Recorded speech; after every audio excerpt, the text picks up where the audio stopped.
Soviet airspace. 20 minutes to drop off. Commencing internal depressurization. Equipment check. Arm main parachute. All right. You ready to go? Drop zone still showing a high pressure mass. Cav okay. Good. We've got high visibility.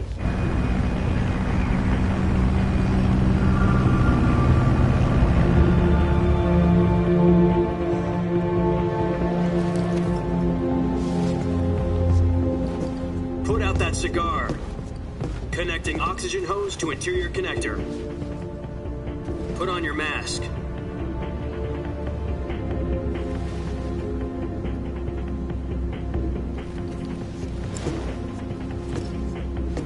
Does this panty waste know what he's doing? Approaching release point. 10 minutes to drop off. Hey, are you deaf? He said put out the cigar and put on your mask.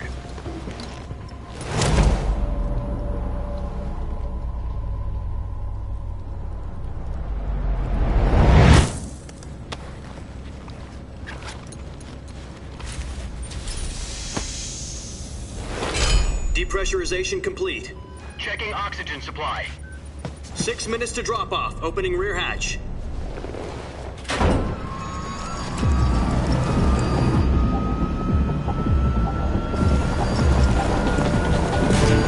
Sunrise.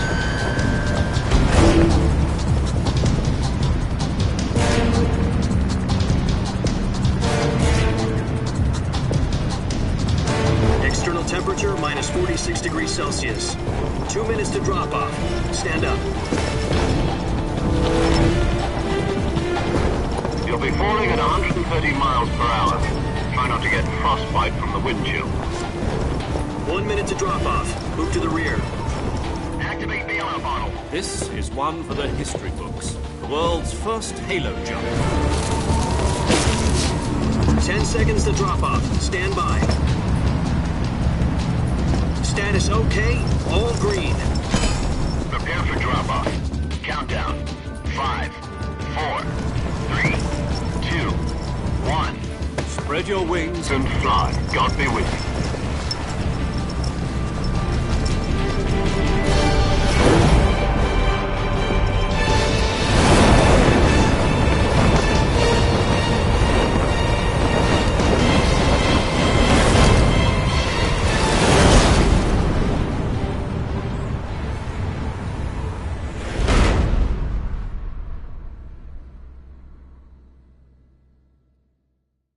Jack, I've got some important news.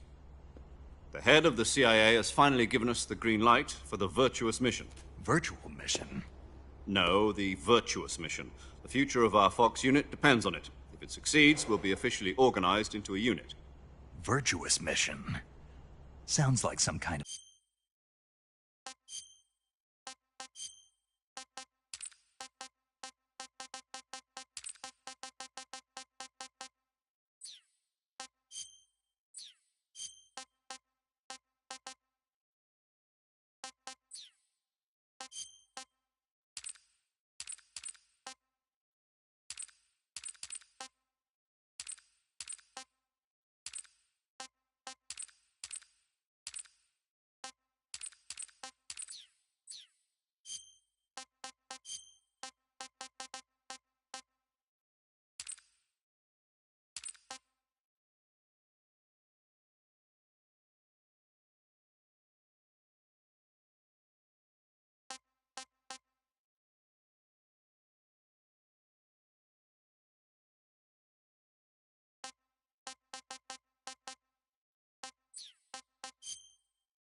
initiation ritual. You know, don't get cocky. This isn't a training op. Right. So what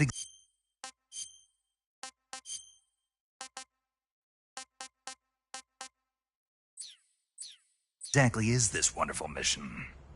Well, about 2 years ago, a certain Soviet scientist requested asylum in the West through one of our moles. His name is Nikolai Stepanovich Sokolov. He's head of the OKB 754 Design Bureau, one of the Soviets' top-secret weapon research facilities, and the East's foremost expert on weapons development. Sokolov? Isn't he that famous rocket scientist? The very same. On April the 12th, 1961, the Soviets achieved the first manned spaceflight in history. The Earth was blue, but there was no God. Well spoken. The rocket that carried Yuri Gagarin to orbit was the A-1, known as the Vostok rocket. Sokolov is said to be the man most responsible for the multi-engine cluster used in that rocket. After Gagarin's flight, Sokolov left rocket development to become the head of the newly established Design Bureau. From a lowly technician to head of a design bureau, that's quite a success story, so why'd he want to defect? It seems he'd become afraid of his own creations. Afraid? Call it a crisis of conscience. And for that, he left his country and his family behind and went over the fence? Not exactly. One of his conditions was that his family was also to be taken safely to the West. We used a mole to get the family out first and succeeded in sneaking Sokolov over the Berlin Wall shortly afterwards. I was the one who conducted the operation. The security on the eastern side was still full of holes back then. Then what? We got Sokolov over in one piece, but the whole ordeal had left him exhausted, and we checked him into a hospital in West Berlin. It took him 2 weeks and more than 600 miles to get from the research facility in the Soviet Union to Berlin. He was in no condition to say anything coherent. And it was only a week later that we had something much bigger on our hands. The Cuban Missile Crisis. October the 16th, 1962, President Kennedy received word that the Soviets were in the process of deploying intermediate-range ballistic missiles in Cuba. The President demanded that the Soviets dismantle and remove the missiles. At the same time, he announced a naval blockade to prevent further missile shipments from reaching Cuba. But the Soviets didn't back down, instead placing their armed forces on secondary alert. Soviet transport ships carrying missiles continued on course towards Cuba. US and Soviet forces went on alert for an all-out nuclear war. Frantic negotiations were conducted through the UN's Emergency Security Council and unofficial channels to end the hair-trigger standoff. Finally, on October the 28th, the Soviet Union agreed to remove its missiles from Cuba, and so the world avoided a nuclear holocaust. But in order to get the Soviets to pull their missiles out, we had to make a deal. You mean the one where the US agreed to remove its IRBMs from Turkey? No. The Jupiter IRBMs deployed in Turkey were obsolete, and we were going to get rid of them anyway. They had no strategic value whatsoever to either the US or the Russians. The Turkey deal was a ruse, a cover story that was fed to the other intelligence agencies around the world. So what did the Russians really want? Sokolov. They wanted us to return Sokolov. You mean the Soviets pulled out of Cuba just to get their hands on Sokolov? That's right. What the hell was he working on? At the time, we had no idea. We were running out of time. It was either give up Sokolov or risk full-scale nuclear war. In the end, we had no choice. President Kennedy gave in to Khrushchev's demand. The next day, I got Sokolov out of the hospital, handing him over to agents on the eastern side. Sokolov kept on screaming, "Save me," until he disappeared from my sight. Then, a month ago, we received some new information from one of our moles. About Sokolov? Yes. He was taken back to the research facility and forced to continue working on the weapon in question under KGB supervision. What's more, it's on the verge of completion. So what kind of weapon is it? Something to do with space rockets? No, missiles. Same technology. I guess you're right. We don't know the details, but it appears to be a new kind of nuclear device. For half a year now, the Soviets have been conducting frequent nuclear tests at Semipalatinsk. Something to do with the weapon, I assume. We're talking about a secret weapon so big that Khrushchev was ready to pull out of Cuba to get it back. Is Sokolov still in the facility? No. According to our intelligence, he's in Selino-Yarsk, a place in the mountains about 3 miles to the west that's known as the Virgin Cliffs. The Virgin Cliffs. Nice name for a virtuous mission. They moved him there just recently. Why? Apparently, they're conducting a field test of the weapon, but it's our best chance to get him back. This mission would never have been possible if he was still in the research facility. This is our last chance. Sokolov must have known that too when he contacted us.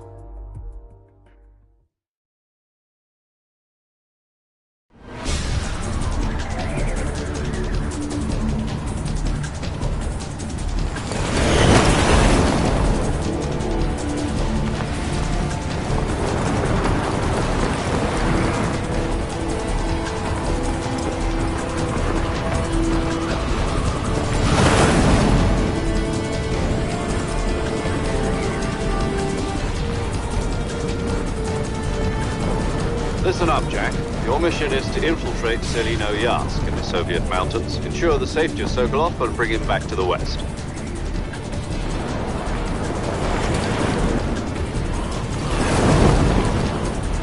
If we don't get Sokolov back before that weapon is complete, we'll be facing a major crisis.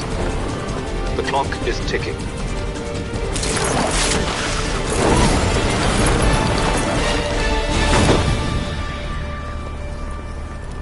Once we've confirmed the rescue of Sokolov, stand by at the recovery point. A recovery balloon will be dropped at that point. Helium will be pumped into the balloon to inflate it. The process takes about 20 minutes. Once it's complete, the gunship's arm will latch onto the balloon and pull it up. The Fulton surface-to-air recovery system. I'm familiar with the theory. Take it easy. It's been combat proven. Do you think Sokolov is up to it? The shock will be less than during a parachute jump, and the arm can handle up to 500 pounds. So you're planning on going over the border in a single combat Talon? She's equipped with 2 6-barrel 20mm Vulcan cannons, as well as 2 40mm machine guns. Sounds like she could hold her own against a battalion of tanks. Even with the fuel in the reserve tank, we're facing a 4-hour time limit. If all goes well, it shouldn't take more than a few hours. Home in time for dinner. But if anything goes wrong, you'll be eating dinner, breakfast, and all the rest of your meals in the jungle.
Do you copy? You're already in enemy territory, and somebody might be listening in. From here on out, we'll be using code names to refer to each other. Your code name for this mission will be Naked Snake. I'll be referring to you as Snake from now on. You're not to mention your real name. Snake? Well, you don't like snakes? What do you mean? Well, you've eaten one before, haven't you? In survival training. I'm glad to hear that. I don't know if I'd ever order one in a restaurant, but... Be careful, you might not have a choice. What about you, Major? What should I call you? Let's see. I'll be Tom. Call me Major Tom. This will be a sneaking mission. You must not be seen by the enemy. You must leave no trace of your presence. Is that clear? This kind of infiltration is the Fox unit's speciality. In other words, weapons and equipment are procured on site. That goes for food as well. You're completely naked, just as your name implies. Great. Now I see why you asked me if I like snakes. I suppose calling me Snake was your idea of a joke, too. No, there's a good reason for that. I'll tell you later when the time is right. Gotcha. Getting back to the subject, how exactly am I supposed to feed myself? You've been issued a knife and a tranquilizer gun. Use them to hunt for food. You'll also find some medical supplies in your backpack. Yeah, about the backpack. I lost it in a tree on the way down. I see. Well, you'd better go back and get it then. You know where it is? No problem. I can see it from here. It's stuck on a branch. To climb a tree, stand in front of a tree that's covered in ivy and press the action button. I'll be monitoring your progress over the radio. We can't risk violating Soviet airspace, but I'll be in the gunship. My frequency is 140.85. I'll give you a call if I need to talk to you. If you need to talk to me, use the send function. Okay, Snake, go get your backpack.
I see you've retrieved your backpack, Snake. To equip a weapon, it's necessary to take it out of your backpack. In the survival viewer, choose Weapon from the backpack. Your available weapons will be displayed in a list on the screen. From that list, choose the weapon you want to equip and press the Enter button. For other equipped items, just do the same thing from Item. Got it. Use the survival viewer backpack. Yep, that's right. Survival is fundamental to this mission. After you've been out in the field for a while, your stamina will start to drop. If your stamina gets too low, it'll affect your performance. You won't be able to shoot accurately, for example, and your wounds won't heal as smoothly. Keep an eye on your stamina so you don't run out. To recover lost stamina, you can hunt for local flora and fauna. You can use either your tranquilizer gun or your knife to hunt. My only weapon is a Mark 22 Hush Puppy tranquilizer gun? That's right. It's been fitted with its own suppressor. However, the suppressor will deteriorate every time you fire. Once its durability reaches 0, the noise suppression effect will be gone. So don't get too trigger-happy with it. The suppressor's durability is shown in the icon. Any weapons and equipment beyond what you're carrying now, you'll have to find as you go. I have to find my own weapons and equipment? Whose crazy idea was this anyway? Solo covert actions are standard Fox operating procedure. You can't leave any traces of your presence. No weapons, equipment, footprints, sweat, or bodily waste. The same goes for bullets and cartridges, too. Your presence in enemy territory is already a violation of international conventions of warfare. There aren't supposed to be any American soldiers in Russia. It could spark an international incident. You can't let anyone see you. You can't let the enemy know you're there. This is a stealth mission. You're a ghost, Snake, in every sense of the word. And there'll be no rescue if you're captured. The military and U.S. government will deny any involvement in the affair. Then I'll just have to take care of myself, huh? I'm afraid so. You've been given a fake death pill for that purpose. SIS guidelines stipulate that soldiers on covert ops like this one be issued a potassium cyanide capsule. Tape it to your body so you can take it when you need to. How generous of you.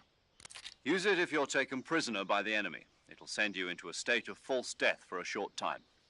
Fooling them into thinking that I'm really dead. So how do I come back to life? Just take the revival pill. You mean that thing they put in my tooth before the mission? That's the one. But be careful. If you remain in a state of false death for too long, nothing will be able to bring you back. Remember that. I'll keep it in mind. You said this was a solo mission, right? Right. I guess that means I can't count on any reinforcements. Correct. The mission rests entirely in your hands. A real one-man army. Relax. There's a support team ready to back you up over the radio. Who? I'll introduce them to you. This time, survival is of utmost importance. The first member of the support team will be in charge of monitoring your physical condition, acting as a medic, so to speak, as well as recording your mission data. She's a member of Fox as well, and she's here on the gunship with me. She? Hello, Snake. I'm paramedic. Nice to meet you. Paramedic. As in a medic who comes in by parachute. Aren't you going to tell me your real name? Are you going to tell me yours, Mr. Snake? My name, huh? It's John Doe. And they call you Jack for short. You're a regular Captain Nemo. A name means nothing on the battlefield. After a week, no one has a name. What's your name? Jane Doe. Very funny. I wasn't joking, but I'll tell you my name only if you manage to make it back alive. My frequency is 145.73. She's also in charge of recording your mission data. Whenever you want to save, send a message over the reserved save frequency, 140.96. So saving lets me record my mission data.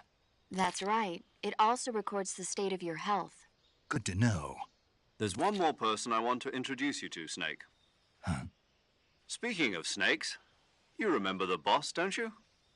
A legendary soldier and your mentor. Actually, it was the boss that got the DCI's authorization in the first place. She's going to be serving as Fox's mission advisor. The boss is? She also helped me plan this mission. She and I were at SAS together. Jack, is that you? How many years has it been? Boss? That's right. It's me. Oh. Talk to me. Let me hear your voice. It's been 5 years, 72 days, and 18 hours. You've lost weight. You can tell just by the sound of my voice. Of course I can. I know all about you. Really? Well, I don't know anything about you. What's that supposed to mean? Why'd you disappear on me all of a sudden? I was on a top-secret mission. You didn't need me anymore. But there were still so many things I wanted you to teach me. No, I taught you everything you needed to know about fighting techniques. I taught you all I could. The rest you needed to learn on your own. Techniques, sure. But what about how to think like a soldier? How to think like a soldier? I can't teach you that. A soldier needs to be strong in spirit, body, and technique. And the only thing you can learn from someone else is technique. In fact, technique doesn't even matter. What's most important is spirit. Spirit and body are like two sides of a single coin.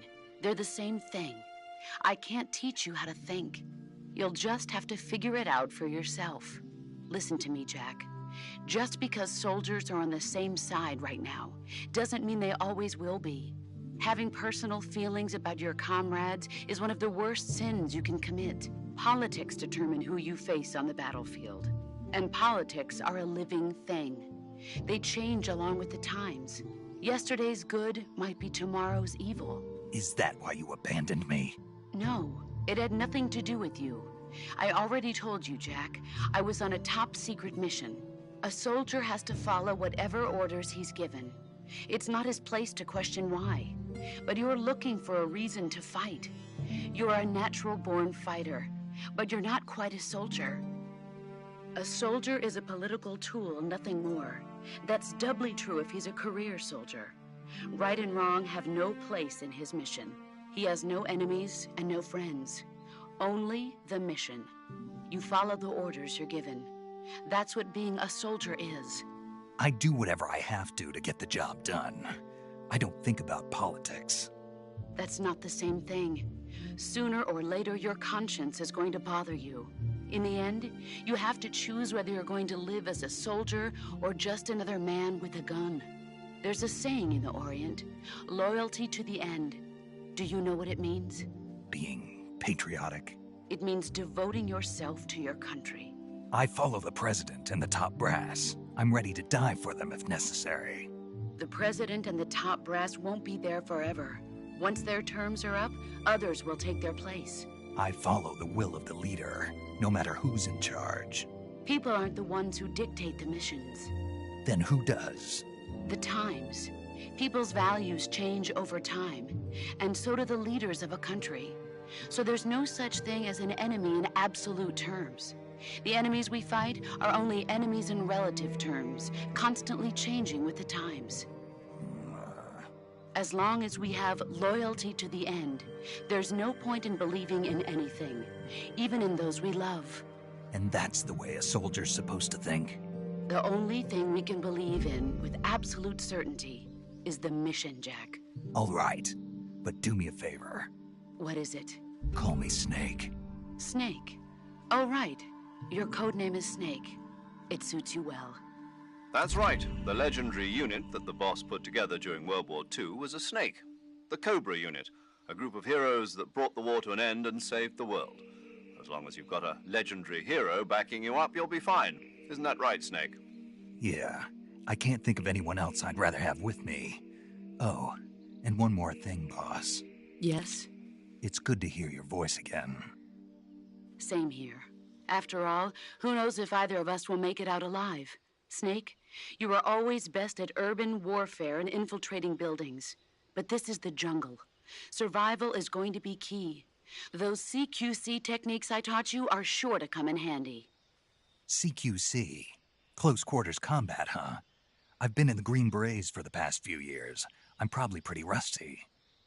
Not to worry. I'll be here to help you remember. After all, this is your first actual survival mission. I'll be supporting you over the radio. Where are you, boss? Next to the Major? The boss is communicating with us by radio from aboard a Permit-class submarine in the Arctic Ocean. My frequency is 141.80. Call me if you need my advice on battle techniques. Gotcha. Your mission is to retrieve Dr. Sokolov. Dr. Sokolov is being held in an abandoned factory located to the north of your current position. Avoid heavy combat and don't let anyone see you. Don't forget that this is a stealth mission. Snake, try to remember some of the basics of CQC.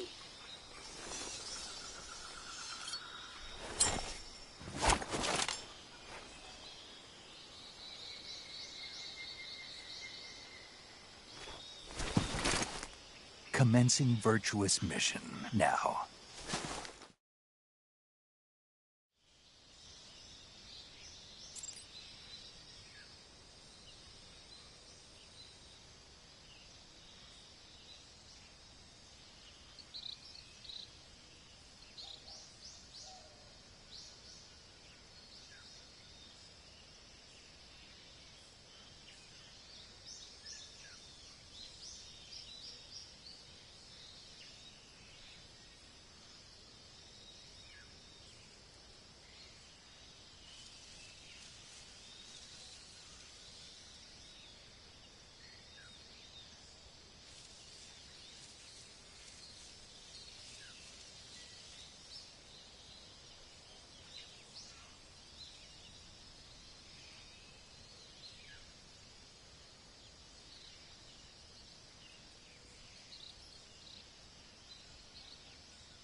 Camouflage is an indispensable tool when you're sneaking to you. Then select the visible naturally. That's right. In proximity, rather than taking the time to draw, engaging your opponent in hand-to-hand. Besides, in a sneaking mission like you'll end up with your in a battle. Press the C, pressing it, but strike it. Press from this. If you don't press the movement, grapple with your enemy until you're behind. Grabbing an enemy from behind. From this move, press the interrogate. In other words.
Major, I've spotted 2 enemy soldiers. They're probably KGB troops sent to guard Sokolov. AK-47 and grenades.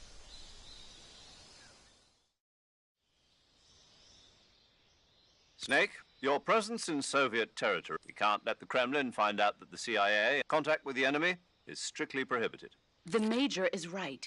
The point of this mission is to sneak the success of change the uniform. Choosing also, if you just stand up and run around like an idiot, you're bound to be spotted. But if you crawl instead, you can see how effective your the camo is. The higher the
there.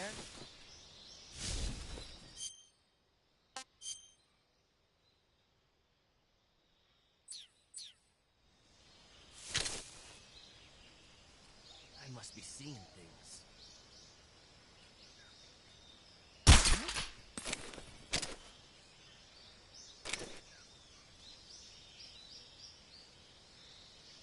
Just my imagination.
Saving the game, Snake?